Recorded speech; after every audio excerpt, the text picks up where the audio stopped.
Memory भरत असेल ना मग ताई तुझी. आता इथे आनंदवनातल्या हॉस्पिटलमध्ये आलं. लेप्रेसीवाल्यांसाठीच आहे.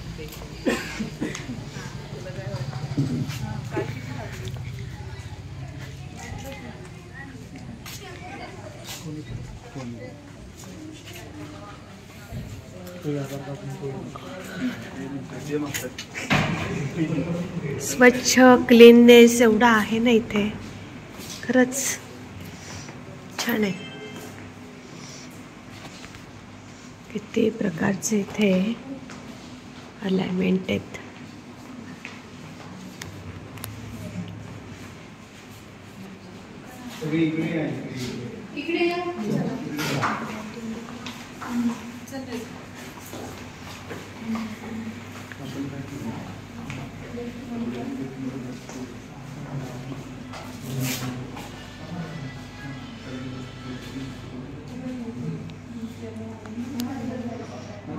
हे इथे येऊन गेले तेच ना. हां आर्मर हसे. चप्पल काढूनच आम्ही येतोय. चप्पल काढ. इकडे इकडे.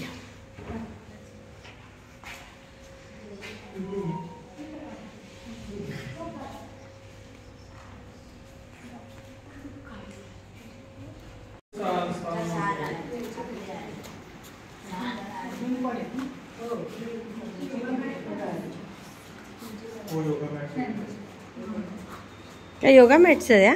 नाही तेच ना. कुठून आले? केमला. अरे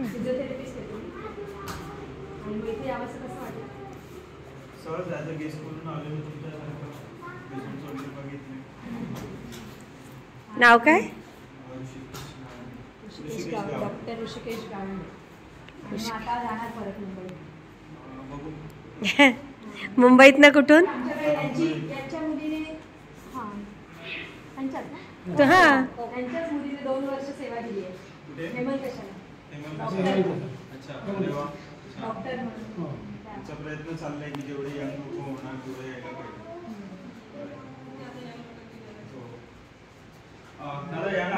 तुमच्या घरून आई वडिलांनी मला पाठवलं. जनरली डॉक्टर म्हणतात की लोक पैसे कमवण्याचा विचार करतात. मेडिकल फील्ड मधला आहे कोणी?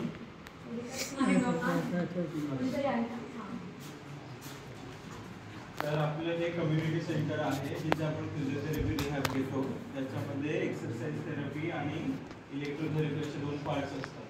ठीक आहे. पहिले माझं इंट्रोडक्शन देतोय. मी डॉक्टर ऋषिकेश गावंडे. माझं मुंबई KM मधून शिक्षण झालंय. मागचे 2 वर्ष झाले ॲज अ व्हॉलंटियर म्हणून इथे आहे. ठीक आहे. माझ्यासोबत बरेचसे डॉक्टर्स आहेत. आणखीन डॉक्टर कृष्णा आहे, डॉक्टर राधिका आहे, ज्या डेंटिस्ट आहेत. तर एक्सरसाइज थेरपीमध्ये आपण त्यांच्या मसल्सचं स्ट्रेंथनिंग वगैरे करून देतो. फिजिओथेरपीबद्दल माहिती आहे कोणाला?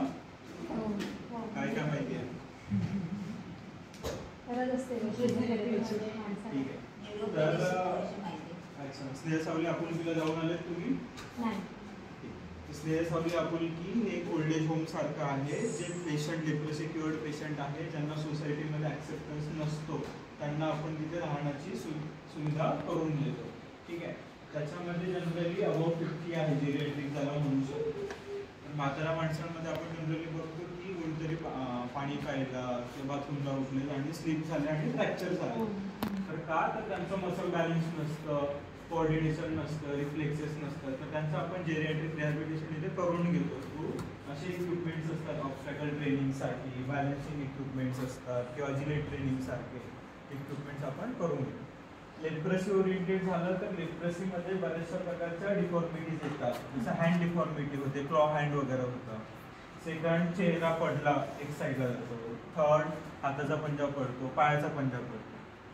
जे क्लॉइंग ऑफ हँड होतं म्हणजे हाताच्या ज्या विकृती होतात त्याच्यासाठी आयदर तुम्हाला एकतर सर्जरी करावी लागते किंवा कन्झर्वेटिव्हली फिजिओथेरपी मॅनेज करायचं आहे. आणि सर्जरी नंतर पण तुम्हाला फिजिओथेरपीची आवश्यकता आहेच.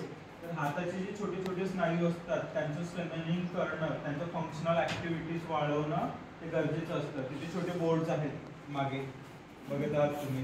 ठीक आहे. तर त्यांच्या हाताच्या मसल्स जे आहे त्या स्ट्रेंथनिंग आपण त्याच्यावरती करून घेतो. जसं जेवणाची ग्रीप झाली, हुक ग्रीप झाली, 2 पॉईंट ग्रीप झालं, तर मोस्ट ऑफ जे आपण त्या फंक्शनल रिहॅबवरती त्यांच्या वर्क करतो.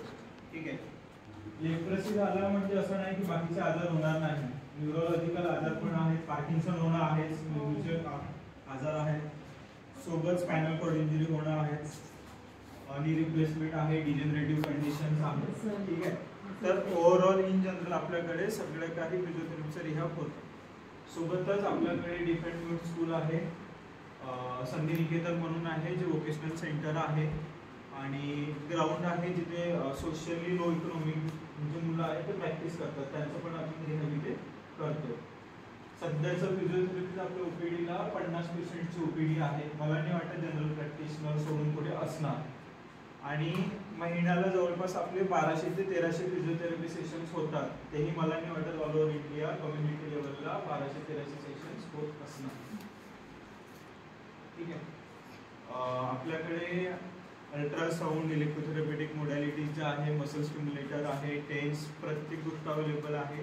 जास्तीत जास्त आपण असे इक्विपमेंट वापरले आहेत जे आपण कॉस्ट इफेक्टिव्ह म्हणू शकतो, किंवा जो स्टाफ आहे, स्टाफ मोस्ट ऑफ जो आहे तो आपला ट्रेन नाही आहे. आमचं मेनली काम असतं एक पेशंट बघणं, स्टाफला ट्रेन करणं, ते कसे मॅक्झिमम आपण त्याच्याकडून आउटपुट घेऊ शकणार. तर सगळे इक्विपमेंट असे आहेत की मॅक्झिमम लोकांना आपण प्रोव्हाइड करू शकतो. रोबोटिक थेरपी वगैरे नाही आहे, कारण की ते आपण मॅक्झिमम लोकांना देऊ शकत नाही. बरेचसे चॅलेंज असतात ग्राउंड फील्डवरती, म्हणजे आपण जे पुस्तकात वाचतो आणि ते इम्प्लिमेंट करतो, दोन गोष्टींमध्ये खूप जास्त डिफरन्स आहे. जसं गुडघ्याचं ऑपरेशन झालं आहे, डॉक्टर सांगतात की तुम्ही काठी घेऊन चालावं, किंवा सांगतात की वॉकर घेऊन चाला, पण पेशंटला बोटच नाही आहे, तर तो वॉकर आणि काठी कशाने पकडणार. ठीक आहे. तर बऱ्याचशा गोष्टी असतात ज्या आम्ही पुस्तकात वाचल्या, ते इम्प्लिमेंट करू शकत नाही कम्युनिटी लेवल. काही डाऊट्स आहेत कोणाला? मग तुम्ही काय स्वतःचं नवीन तंत्र विकसित त्या युएसला गेलाय, हां, आणि 3 स्टाफ आहेत. त्यांचा तो सध्या हां स्नेहसावली ऑपरेटर म्हणून आहे, ज्या क्लॉ हँड डिफॉर्मिटीज असतात त्यांना आपण हँड मसाज करतो आफ्टरनून सेशनला, त्यामुळे ओपीडी घेत नाही. जनरली मॉर्निंग सेशनला पूर्ण ओपीडी भरून राहतात, तर त्यामुळे त्यांना ते स्नेहसावली ऑपरेटला पाहिजे. चार्जेस असं काही चार्जेस नाही. लेप्रेसी झालेले पेशंट आहे त्यांना आपण फ्री ऑफ कॉस्ट सगळं काही ट्रीटमेंट करतो. लेप्रेसीचे जे आहे ते फक्त फिजिओथेरपी बरं होऊ शकतं. नाही, ते सांगितलं आहे, जर फिजिओथेरपी किंवा तुम्हाला सर्जरी करावं लागेल. पण होतं म्हणजे ते नुसतं फिजिओनी होतं, त्याचे पॅटर्न्स असतात. किती त्याचं कॉन्ट्रॅक्चर जे आहे ते फिक्स झालेलं आहे की नाही, पण मग पूर्ण बरं होऊ शकतं का? पूर्ण बरं होऊ शकतं. लेप्रेसीमध्ये ज्या डिफॉर्मिटीज आहेत त्या काय होतात की पेशंट जो आहे लेप्रेसी झाल्यानंतर ऍक्सेप्ट करत नाही की त्याला लेप्रेसी झालेला आहे. ठीक आहे. त्यानंतर काय होतं की तो 2 ते 3 वर्षाचा कालावधी उलटून जातो. त्यामध्ये काय होतं की तो जसं त्याला पेशंट्स म्हणतात की लेप्रेसीमध्ये ज्या बधीरपणा पण असतो, सुंदरपणा ज्याला म्हणू शकतो आपण, तर पेशंटला कळत नाही की गरम कपला हात लावल्यानंतर ती वस्तू गरम आहे की नाही. बरेचसे पेशंट जे शेतीमध्ये काम करतात, काटा वगैरे रुततो, 2 वर्ष तिथे सडतो, ते मसल्सला आतमध्ये इंजुरी होते, मग कॉन्ट्रॅक्ट जखमा होतात, जखमा बसत नाही, ऑलरेडी हिलिंग कॅपॅसिटी बऱ्याचदा खूप कमी राहते लेप्रेसी, तर ते कॉन्ट्रॅक्चर्स मध्ये जातात आणि loss of fingers, degeneration of bone ते होत राहतात. फिजिओथेरपीच्या एज्युकेशन मध्ये याच्याबद्दल वेगळं काही आहे का? इथे आल्यावरच तुम्ही ट्रायल बेसिसवर. पण मग असायला पाहिजे ना, हा जर एक आजार आहे तर तुमच्या सिलेबसमध्ये ते असायला पाहिजे. सिलेबसमध्ये असायला पाहिजे. सिलेबस प्रत्येक याला ओरिएंटेड नाही करू शकत ना, करायला पाहिजे. स्पेशल आता 4 वर्षाचं कम्युनिटी फिजिओथेरपी म्हणून आहे, कम्युनिटी फिजिओथेरपीमध्ये कम्युनिटी सेटअपमध्ये फक्त लेप्रेसी ओरिएंटेड नाही आहे. याचे 2 महिन्याचे 3 महिन्याचे कोर्सेस असतात, जे करून तुम्ही नंतर करू शकता. म्हणजे कोर्सेस पण असेच आणि बिल्ड झालेले आहेत की कोणतरी ऑन ग्राउंड एक्सपिरियन्स घेतलाय, त्यांना जे काही एक्सपिरियन्स आले ते बाकीच्यांना सांगतात आणि ते विथ द फ्लो होतं. प्रत्येक पेशंट हा नवीनच असणार आहे. हां, म्हणजे प्रत्येकाला सिम्पटम्स वेगळे असले. काय सांगितलं की एखाद्याला समजा विकृती झाली आहे, जरी नाही की त्याला क्लॉ हँड याच प्रकारे होणार, आणि प्रत्येकाला 5 बोटं असणार असं नाहीये. त्याचे 2 बोटं घडलेले असणार, ती वेगळी डिफॉर्मिटी, त्याला वेगळं काहीतरी टॅकल करायला आपल्याला लावावं लागणार. तुम्हाला फिजिओथेरपी बरोबर त्यांना सायकोलॉजिकल सपोर्ट पण द्यावा लागतो का? हो. त्याचे डॉक्टर वेगळे असतील. बघा काय आहे की मागच्या 2 वर्षामध्ये अवेअरनेस नव्हता एवढा फिजिओथेरपीचा इथे. मागच्या 2 वर्षामध्ये आम्ही बरेचसे कॅम्पेन चालू केले, ज्याच्या थ्रू हा सगळा माउथ पब्लिसिटीचा कन्सेप्ट आला. आणि मग लोक आता असं झालंय की डायरेक्टली आम्ही as a first contact practitioner work करतो की डायरेक्टली पेशंट येत आहे, माझं मान दुखतंय, मला औषध नकोय, मला फिजिओथेरपी काहीतरी व्यायाम द्या किंवा शेक द्या आणि मग बरोबर. मी स्वतःसाठी काय काळजी घेते? पण एक विचारू का की डायरेक्ट फिजिओथेरपी तुम्ही देऊ शकता? हो, का नाही देऊ शकत? पण त्याला आधी म्हणजे डॉक्टरांचं तुम्हाला नाही, आधी तसं काही रेकमेंडेशन नसतं. लागेल काही ना? नसतं, असं असं नाही काही आहे? नसतं. कुठेच नाही. तुम्ही रुरलमध्ये जनरली करा. आपण ऑर्थोपेडिककडे जातो, ऑर्थोपेडिक आम्हाला सजेस्ट करतो की तुम्ही हा म्हणजे आपलं प्रॅक्टिकली आपण तर हेच करतो असं. मग ते फिजिओथेरपी आपण घेऊ. तर तुम्ही हा. डायरेक्ट घेऊ शकता का पेशंटला? लेप्रेसी हा रिस्क इन्फेक्शन डिसीज आहे. लेप्रेसी झाल्यानंतर पेशंटने एक जरी टॅबलेट खाल्ली असेल तर तो 90% नाही पसरत. आम्ही बेअर हँडेडली वर्क करतो बरेचदा. बापरे. तर पसरत नाही, म्हणजे आपल्या सर्दी खोकल्यापेक्षाही कमी पसरणारा रोग आहे. पण दुसरं आहे की तुमची जर इम्युन सिस्टीम कॉम्प्रोमाइज असेल, कमी असेल, तर मग तुम्हाला होणार. जर तुम्ही इम्युन सिस्टीम व्यवस्थित ठेवली. ते पेशंट सगळे इथलेच आलेले का बाहेरचे पण ऑल ओव्हर इंडियाचे येतात इथे? ऑल ओव्हर इंडियाचे. लहान मुलाला खराब होते. तसं काही नाही.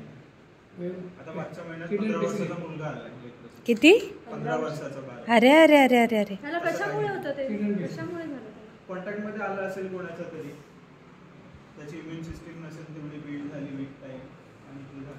नाही पण आता आम्ही पण शिक्षक आहोत आणि मी तर म्हणजे प्रायमरी लेवलला काम करते, पण आमच्याकडे जे विद्यार्थी येतात, विद्यार्थी तर असे नॉर्मल येतात, पण आमच्याकडे डॉक्टर दरवर्षी येतात चेकिंगला.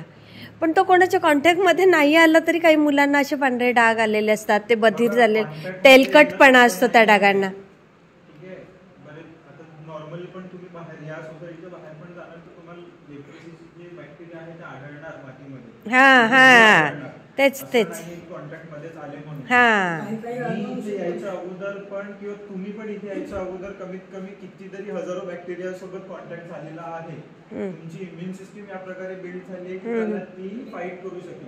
अच्छा बरोबर. नाही करू शकले तर तो आजार होणार. सर्दी खोकल्याचं तसंच आहे ना. कोरोनाचं पण तसंच पण अनुवंशिक पण असू शकतं ना? नाही नाही अनुवंशिक नाही आहे ते. नाहीये, बिलकुल नाहीये. अनुवंशिक बिलकुल नाही. बिलकुल नाहीये. नाही अनुवंशिक Genes आहेत की अनुवांशिक आहे. मागे कुठल्या तरी एका आदिवासी एरियामध्ये अशी पद्धत होती की अनुवांशिक आहे म्हणून त्या व्यक्तीला जिवंत गाळायचं खाली. हो ना, पूर्वी होतं ते. नाही, आत्ता पण आहे. मागे 2-3 महिन्यातच ती न्यूज आली होती. अरे अरे अरे अरे. असे बरेचसे मिथ्स आहेत. काही मिथ्स असे आहे की तुम्हाला सापाला चावल्यावरती लेप्रेसी बरा होतो. अरे अरे अरे अरे. या प्रकारे पण आहे. तर तुम्हाला त्या म्हणजे आम्ही त्याचं वर्क करतो डॉक्टर म्हणून, फक्त त्याचं डॉक्टर वर्क करत नाही आहे. As a social service plus सगळं काही येत त्याच्यामध्ये. तुम्हाला काउन्सिलर पण बनावं लागतं, तुम्हाला मॅनेजमेंट पण करावं लागतं, तुम्हाला स्पेशल एज्युकेटर पण बनावं लागतं, सगळं काही करावं लागतं. आणि आत्ता तुम्ही जे मगाशी म्हणालात ना की जे पुस्तकात जे ज्ञान दिलेलं असतं आणि प्रॅक्टिकली आम्हाला फार वेगळ्या पद्धतीने हँडल करावं लागतं, मग त्यावेळेला तुम्हाला काही अशा नवीन आयडिया आल्या का अशा पेशंटसाठी? काय तुम्ही ते काही लिहून ठेवलं का? त्याच्यासाठी तुम्ही काही ते करताय का? नाही, विथ द फ्लो काय होतं की त्या आयडियाच्या त्या येत येत राहणाऱ्या राहतात. त्याची नोंद जर केली तर त्याचा एक वेगळा कितीतरी पेशंट आहे आपल्यासाठी आईस पॅक, आपल्याला माहिती आईस पॅक कसा असतो. हो. तर मी काही दिवसांनी एका पेशंटला आईस पॅक दिला, तर त्याला ते नवीन आहे आईस पॅक, तर त्यांनी तो फाडला आणि ते लावला, कारण की तो विरघळतच नव्हता. अशा गंमतशीर पण गोष्टी बऱ्याचशा घडतात. हे खूप थँक्यू. नोंदी करा आणि तुमचं स्वतःचं पण काहीतरी रिसर्च. नवीन इन्व्हेन्शन होईल लहान वयात तुमच्याकडून. हां वेगळं नाही खूप छान वाटलं. आणि मुंबईला तुम्ही कुठे? मुंबईला कुठून? माझं शिक्षण केएमपासून झालंय मुंबईला आणि राहायचं मी अमरावतीचं. अच्छा, आणि शिक्षण केएमला झालं. ओ तिकडे लागलं असेल म्हणजे अच्छा अच्छा. विद्यार्थी आहे. हां, ह्या हॉस्पिटलमधनं हे असं सगळं दिसतंय आनंदवन. खूप आनंद होतोय आनंदवनात येऊन. पेशंट स्वतःहून मुवमेंटला कनेक्ट करू शकतो एकदा शिकवलं.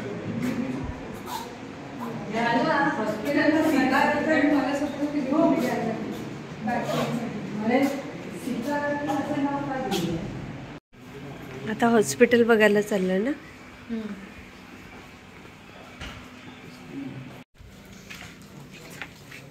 आता ही दुसरी इमारत ना, आपण ह्या इमारतीतनं आलो. हे वेगळेच फुलं आहेत ना ग माई.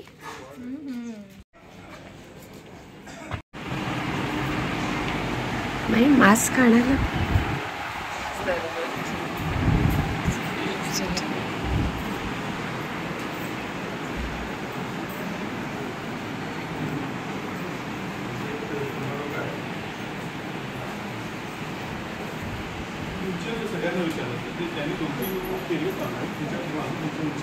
नमस्ते. कुठून आहेत तुम्ही? अच्छा, किती दिवसापासून येते? अच्छा, मुंबई. नमस्ते. 2 वर्षापासून बेडवर म्हणून आलं. अच्छा अच्छा, आता बरं आहे ना, काही त्रास नाही ना तुम्हाला?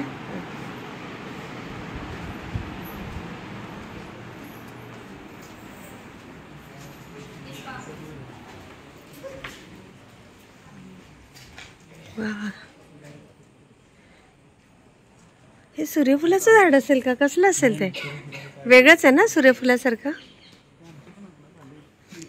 इथे रिक्षा अशा आहेत, निळ्या रिक्षा असतात काही, यांच्या स्पेशल रिक्षा आहेत, त्या इलेक्ट्रिक रिक्षा आहेत. हां,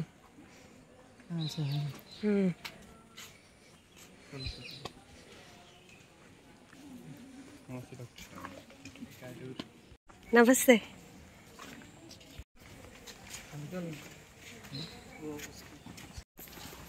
छान केलंय.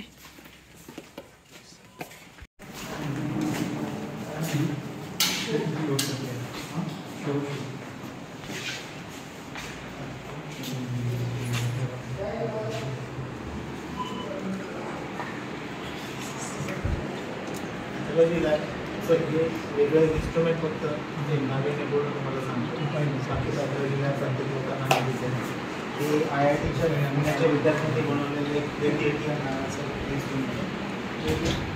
डॉक्टरांना ओपीडीत लागताना पॅथॉलॉजीत लागणाऱ्या गोष्टींचं असेंबली, जेव्हा आपण कुठल्या गोष्टीचं असेंबली करतो तेव्हा चांगल्या सगळ्या गोष्टी आपण कॅरेक्टर देतात क्वालिटीच्या. तसंच हे निवडणे जे अँटीजनची जी किट आहे कोविड काळातली, ती ज्यांनी बनवली गेलेली आहे ती बायोसेन्सरची कंपनी, त्याच्यात काही गोष्टी आहेत. काही ज्या डायमंड कंपनीच्या आहेत, ज्या की मायक्रो तुमचं जीपी ॲपरेटस बनवत होते, त्याला म्हणतो आपण हेल्दी इंडिया. त्यामध्ये इकडे दिला वेट इथे आहे BP ॲपरेटस, SPU तुमचा प्रोब आहे, त्यानंतर थर्मामीटर आपण कोविडमध्ये भरपूर वेळा पाहिजे. आणि त्याच्या व्यतिरिक्त दिलं त्यांनी एक लिपिडोमीटर जे आहे SD बायोसेन्सर कंपनीचं, ज्याच्या 3 मिनिटांमध्ये तुम्हाला लिपिड प्रोफाईल 3 मिनिटांमध्ये लिपिड प्रोफाईल तुमचं फिंगर क्लिक करून करता येतात. जसं शुगर चेक करतो तसं लिपिड प्रोफाईल सुद्धा. त्याच्यासोबत त्यांनी अजून ॲडिशनल इकडे ग्लुकोमीटर पण दिलं आहे. इकडे लिपिडोमीटर आहे, तिकडे ग्लुकोमीटर आहे. यासोबत आणखी एक गोष्ट आहे की ज्या डॉक्टरांना ECG काढायची वेळ आली तर मग त्यांचं ECGचं इन्स्ट्रुमेंट कुठेतरी दुसरीकडेच असतं काहीतरी, ते ECG सुद्धा आपल्याला 5 लीड ECG याच्यात करता येतं. आता या गोष्टी एक ECG सोडलं तर जनरल सगळ्याच गोष्टी सगळ्यांच्या घरी आजकाल, कारण प्रत्येकजण स्वतःच्या गोष्ट काय हेल्थसाठी तर कॉन्शियसच राहतात. यासोबत त्यांनी अजून काही दिलं आहे, हिमोग्लोबिन, युरिक ॲसिड, कोलेस्ट्रॉल आणि ग्लुकोज याच्यासाठी स्ट्रिप दिलेलं आहे, जे तुम्ही लावून तुम्ही फिंगरप्रिंटने ते करता येतं. हे पण आजकाल बऱ्याच जणांच्या घरी आहे, म्हणजे प्रत्येकाचे सेपरेट मीटर्स निघाले जातात. म्हणजे HbA1c तुम्ही घरी करू शकता अशी व्यवस्था आहे आजकाल.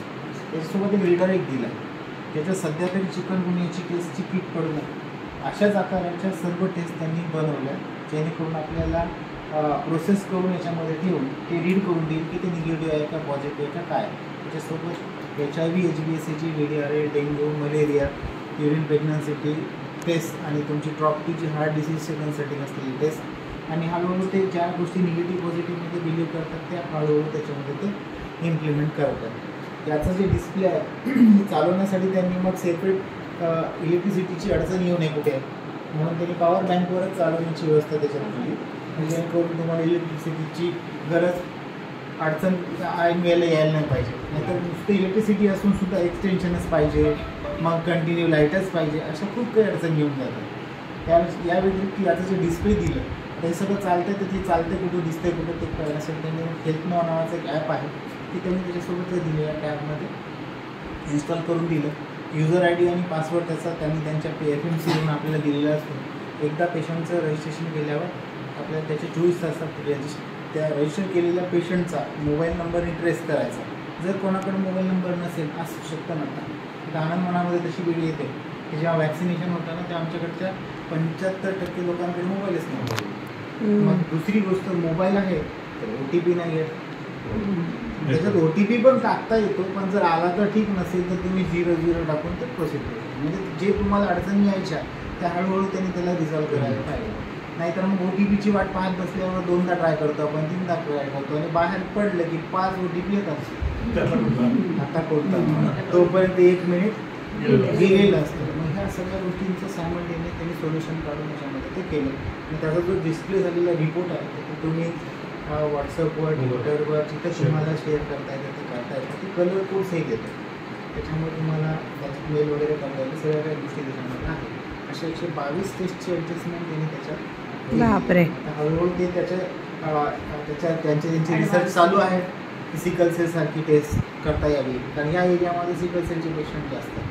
आणि दुसरी गोष्ट, ज्या जनरल गोष्टीच्या टेस्ट असतात की इझी गोईंग नाही होणार आहे त्या सायमल्टेनियस त्याच्यामध्ये आणायचं नाही, ते करतात. हे काय इझी नव्हतं आपल्याला संस्थेला घेणं, जवळपास 7.5 लाख रुपयाची ती मशीन प्लस असते, त्यामुळे आपल्याला ते इंडियन ऑइलने ते सपोर्ट केल्यामुळे CSR फंडातून ते आपल्याला मिळून गेलं. आता आपण आपल्याच 4 जे प्रोजेक्ट आहेत त्यामध्ये ते सायमल्टेनियस CBC नाही तर कमीत कमी हिमोग्लोबिन, कोलेस्ट्रॉल नाही तर कमी CBC, लिपिड प्रोफाईल नाही तर कोलेस्ट्रॉल, तरी पूर्ण तुमचं गुडघेदुखीशी संबंधित पूर्ण प्रोफाईल नाही तर कमीत कमी तुमचं युरिक ॲसिड त्याच्यामध्ये करता येते. अशा बऱ्याच सुरू आहे. तुम्हाला वाटतं कोल्हापूरमध्ये आजकाल आता PSCमध्ये येण्यासाठी कोल्हापूरच्या म्हणजे त्यांचे जे कॉर्डिनेटर आहेत ही आहे देशपांडे, वैभव देशपांडेंची कंपनी आहे. त्यांचा जो कॉर्डिनेटर होता आमच्यासोबत बोलणार आहे तर तो कोल्हापूरमध्ये त्यांचं PSC थ्रू लागण्याचा प्लॅन, हां, तर त्यांचा प्लॅन चालू आहे. बाकी मग आपल्याकडे इन्स्ट्रुमेंट आहे सगळे, तसं आपल्याकडे HIV-ABCDचे सगळे किट असतात, त्याच्यामुळे ते आपण स्टील यूज करतो. याच्या व्यतिरिक्त आपल्याकडे टर्मोमेट्रिकचं ॲनालायझर आहे, ज्यामध्ये तुम्हाला HbA1c वगैरे करता येतं, D-डायमर करता येतं, डेरिटिंग करता येईल. अजून ISO RSCRP जे जॉईंट पेनशी संबंधित टेस्ट असतात ते आपल्याला करता येतं. त्याच्यासोबत आहे आपल्याकडे इलेक्ट्रोड ॲनालायझर, सोडियम, पोटॅशियम आणि क्लोराईड, NaCl कंटेंट पेशंट आपल्याला ते करता यावं. त्या व्यतिरिक्त एक दुसरं ॲनालायझर ज्यामध्ये तुम्हाला लिव्हर फंक्शन, किडनी फंक्शन आणि लिपिड प्रोफाईल म्हणजे जवळपास सगळी बायोकेमिस्ट्रीची करता येते. तर ह्याच्यात जे आपल्याला जेव्हा त्यांच्या CSRच्या ह्याच्यातून जे पैसे मिळाले होते ते 10 लाखाच्या वर उरले, GST से पकडून आणि आपल्याला ते 10 लाख देण्याच्या प्लॅनमध्ये त्यांचं ते दुसरं निघालं की 12 लाख रुपये घ्या. उरलेलं 1.5 लाखाचा आम्ही दुसरं एक उपयोग केला की आपल्याकडे जे छोटंसं दिसतं ते बारीक ते छोटी मशीन ब्लॅकवालं, हां ब्लॅक, तर हे आपल्याला थायरॉइडची मशीन, थायरॉइड, व्हिटॅमिन D3, अजून तुमचं युरिन अल्बुमिन, डेंग्यू आयजीचे लेवल जे असतं जे क्वांटिटेटिव्ह अनालिसिस करण्यासाठी येणार आहे ते नवीन मशीन प्रोजेक्ट F200 म्हणून ती आपल्याला घेत आहे. ESR ॲनालायझर ज्याच्यामध्ये जनरली ESR हा 1 तासाचा असतो, तर ही मशीन आपल्याला 4 पेशंटचे सॅम्पलचे टेस्ट वेगवेगळ्या वेळेमध्ये ते 20 मिनिटांमध्ये आपल्याला करून देतो. या व्यतिरिक्त आहे सेल काउंटर, तर जनरली CBC तर प्रत्येक लॅबमध्ये करतो. CBC तुमचे HbW, CRP आणि पेट ज्या काही गोष्टी आहेत ते टेस्ट करतो. हे सगळा डाटा आपण कम्प्युटरला अटॅच करून चुका होणार आणि त्यांनी पेशंटचा रिपोर्ट आपल्याला लवकर देता यावा. आणि किती येतात तर मग आपण आनंद ग्रामपंचायतसाठी सी लॅब आहे. सी लॅबमध्ये आपण कोणत्याही प्रकारचे पेशंटकडून पैसे कलेक्ट करत नाही, त्याच्यामुळे जनरली 5% लोकांनाच पॅथॉलॉजी लॅबची गरज पडते. 5पैकी 3% लोकांकडं वेळ असतो, 2% लोकांकडे वेळ आणि पैसा असतो. म्हणजे चाळणी लागते पहिलेच, की ऑलरेडी आपल्याकडे ते होऊ नये, पेशंटला परेशानी म्हणजे पेशंटला इथंच म्हणून नाही, हॉस्पिटलच्या इतर कुठेच ठिकाणी त्याला पैसे नाही लागत, म्हणून त्याचं जे कॉम्प्लिकेशन व्हायच्या पूर्वीच तो येऊन दाखवतो. सुरुवातीच्या बाबांनी जेव्हा दवाखाना काढला किंवा दवाखान्याचा प्लॅनिंग होती तेव्हापासूनच लॅब चालू. मी काय नाविन्य नाही आहे माझं, मी लॅब करतो की एका लॅब टेक्निशियन, ते त्या काळापासूनच चालू, 75 वर्षापासून लॅब चालू. पण तेव्हा क्रायटेरिया कमी होता, क्रायटेरियाच कमी होता की आपण हिमोग्लोबिन फक्त करत होतो, साडेसात ग्लुकोमीटर मी ग्लुकोज करत होतो. कारण लोक आपली परीक्षा घेतात, म्हणजे मी सॅम्पल देऊन जाणार आणि मग म्हणणार आहे का शुगर असते तर मला माहीत, तर तू आपलीच परीक्षा देते. अशी आहेत लोक आपल्याकडे, कोणाच्या चेहऱ्यावर काही लिंक राहिलेलं नसतं. आपल्याला त्याचं फक्त एक सर्जिकल प्रोफाईल प्रत्येक पेशंटचं करून देतं, आपली पण सिक्युरिटी होते ना. काही लोकांना HIV असतं, तर SH पॉझिटिव्ह असतात, तर काही जण HCV नावाचे जे असतात हेपॅटायटिस C व्हायरसनी बाधित असतात, तर ते एकमेकांना होऊ शकतात म्हणजे इन्स्ट्रुमेंटच्या यूजमुळे. ते सगळं प्रिकॉशनसाठी आपल्याला HIV करावं लागतं. CBC त्याचा जोपर्यंत हिमोग्लोबिन 8 नाही असतं तोपर्यंत त्याला ही MDT देता येत नाही, म्हणून ते हिमोग्लोबिनसाठी तुम्हाला CBC करणं गरजेचं आहे. डायबिटीज पेशंटचे हिलिंग होत नाही लवकर, पेशंटचे जखमा जास्तीत असतात, त्याच्यासाठी तुम्हाला शुगर करणं गरजेचं आहे. काही लोकांना इतर काही आजार असतात त्यांना कधी माहितीच नसते की आपलं किडनी फंक्शन पूर्ण करून गेलेलं आहे, त्यांना त्याच कंडिशनमध्ये राहण्याची सवय लागलेली असते. पोटात दुखतं तर ते दुखतंच, पाठीला दुखतं तर ते दुखतं, तर त्याला वाटते सवय झालेली असते. ते सगळं होऊ नये म्हणून आपण ते सगळ्या गोष्टीचा टेस्ट करून मग त्यांना ॲडमिशन देतो. लेप्रोसीची कोणतीही टेस्ट ब्लडमधून होत नाही, ती फक्त असते स्किन स्मेल. लागल्यानंतर आपल्याला जे पांढरं दिसतं ते व्हाईट टिश्यू मटेरियल असतं, त्या व्हाईट टिश्यू मटेरियलचंच स्किन स्मेल घ्यायचा असतो. म्हणजे ते पण कुठला डोळ्यांच्या वरच्या कानांच्या पाळा आणि इथं चट्टा आहे त्याचा बाहेरचा आणि आतला पेरिफेरियलचा जो पार्ट आहे त्याचं व्हाईट टिश्यू मटेरियल, त्याला मग AFB स्टेन करायचं आणि त्याचे जे बॅसिल आहेत ते तुमच्या TBच्या बॅसिलासारखेच दिसतात. ते मायक्रोबॅक्टेरियम लेप्री नावाचं जे मायक्रो बॅक्टेरिया असतो सेम तशाच आकाराला दिसतो. ती जी स्लाईड दिसते ते बॅकसाईडला तुमच्या ते गोड आणि छोटे गोड, त्याचा जो इंडेक्स आहे सेम तसाच असतो की तुमचं TBचं जास्त दिसले तर त्याला 3+4+ असा ग्रेड दिला जातो. स्टेजेस म्हणजे ते कमी असतील तर त्याच्यापेक्षा कमी, म्हणजे 0 पासून ते नीलपासून ते 1 to 3, 4+ असं देण्याची पद्धत आहे. पण 2007 पासून हे टेस्ट करणं बंद केलं, कारण एका पेशंटला टेस्ट करायला म्हणजे 5 वेळा कट करावं लागतं.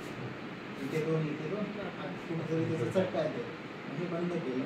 त्याचे पॅरामेडिकल वर्कर असतात BMW, ते त्याचे साईन सिम्पटम सोडून ते सगळं चेक करतात आणि तुम्ही गोरे असाल, काळे असाल, पांढरे असाल, कशी असाल, तर हा चट्टा शायनिंगनी दिसूनच जातो, चमकतो तो. हां, तोच वेगळाच दिस असतो, त्याची शायनिंग अलग असते, त्याच्यावर केस येत नाही, त्याच्यावर खास येत नाही, त्यावर बुरशी आल्यासारखं येत नाही आणि महत्त्वाचं म्हणजे त्याला सेन्सेशन.